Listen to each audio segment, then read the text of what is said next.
কোটা সংস্কারের দাবিতে আন্দোলনকারী শিক্ষার্থীদের বিভিন্ন কর্মকাণ্ডের বিরুদ্ধে নিউ ইয়র্কে প্রতিবাদ সমাবেশ করেছে যুক্তরাষ্ট্র আওয়ামী লীগ।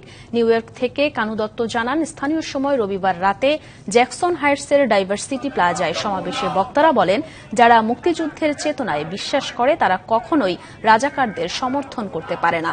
৩০ লাখ শহীদের রক্তে অর্জিত এই বাংলাদেশ, এখানে রাজাকারদের ঠাঁই নেই। আব্দুস সামাদ আজাদের সঞ্চালনায় ও যুক্তরাষ্ট্র আওয়ামী লীগের সভাপতি ড সিদ্দিকুর রহমানের সভাপতিত্বে বক্তারা বলেন, শিক্ষার্থীদের কোটা আন্দোলনের নামে দেশবিরোধী চক্রের যে কোনো ধরনের নৈরাজ্য শক্ত হাতে মোকাবেলার জন্য প্রধানমন্ত্রীর কাছে দাবি জানান। বাংলাদেশের ছাত্র সমাজকে আমি বলতে চাই, তোমরা ভুল পথে যাওয়ার চেষ্টা করবে না। আমরা প্রবাস থেকে যেটা চাই, তোমরা এমন কোন ঘটনা ঘটাবে না যে বাংলাদেশের সরকারকে তোমাদের যারা উস্কান দিচ্ছে তাদের বিরুদ্ধে অ্যাকশন যেতে হয়। নগদের কাছে সব গ্রাহকই প্রিয়, তাই তো সারা দেশে ক্যাশ আউট চার্জ সবচেয়ে কম।